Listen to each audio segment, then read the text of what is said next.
We have a varying degree of people that come through with all sorts of different types of issues, problems that range across the board. So it's each person is an individual, and we treat them as that individual. Liz, when they first walk through the door, does a background conversation of their upbringing and bits and pieces, why they've ended up in the situation that they are. And then we encourage them to get involved if they want to. Not everybody does, but the people that show a willingness to want to volunteer and to start, moving those steps forward, then we encourage them as much as we possibly can.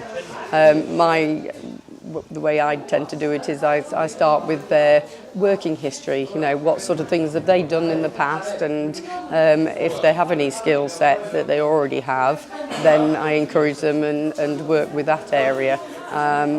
Previous jobs that I've done, I've worked in managerial interviewing and staff training, so the experience in my previous background is there, but obviously just working with a different type of person. But then you also then have the people that don't have any skills, so it's then trying to teach them new skills, and the sort of environment that we have is a prime opportunity to teach life skills. If they're not very good with cooking, encourage them to start learning to cook. So, there are lots of different bits and pieces that we have that we can use. And the fact of feeling wanted can make just a huge impact, depending on what their background situation is.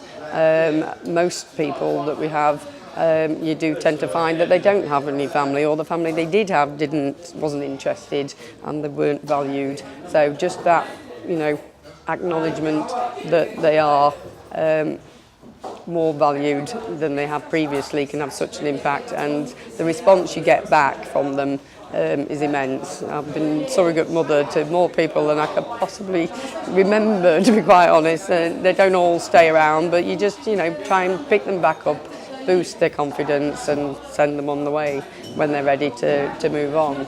And it's that family environment that we try and encourage with all of the staff and the volunteers to then, welcome in other people into the family environment. People that experience homelessness can affect their self-worth so massively. And the longer they are homeless, the more excluded they feel. The longer that term is, if their mental health state deteriorates, their own self-worth deteriorates, their emotional state deteriorates.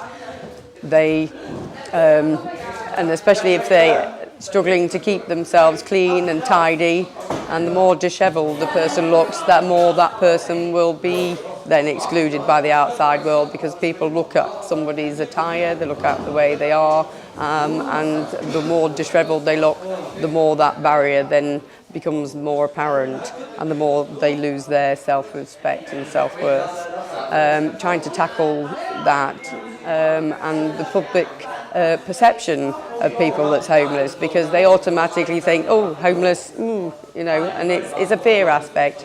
We do get quite a lot of complaints about the people that hang around from the general public that walk past, because there is that fear. And we know that the majority of them are harmless and would never do anything to hurt anybody, but the public perception is that they just fear, constant fear. When I first became homeless and started talking to people that I found sitting on park benches and sitting on benches in the town, and sat down with them and got to know their own personal stories, and was absolutely shocked and appalled to find that they were being homeless for such a humongous length of time.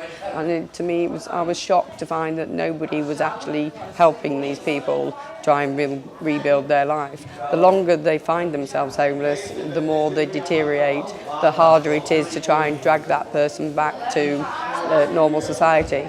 I had a conversation with another counsellor the other evening, that's one of the trustees for Nomad, and he'd come across somebody in the hairdressers, because he was went in for a haircut. Being a trustee for Nomads, he went, started chatting to him, and why don't you come into Nomads? And the guy was like, no, just thing. And some people, it's very, very hard to reach.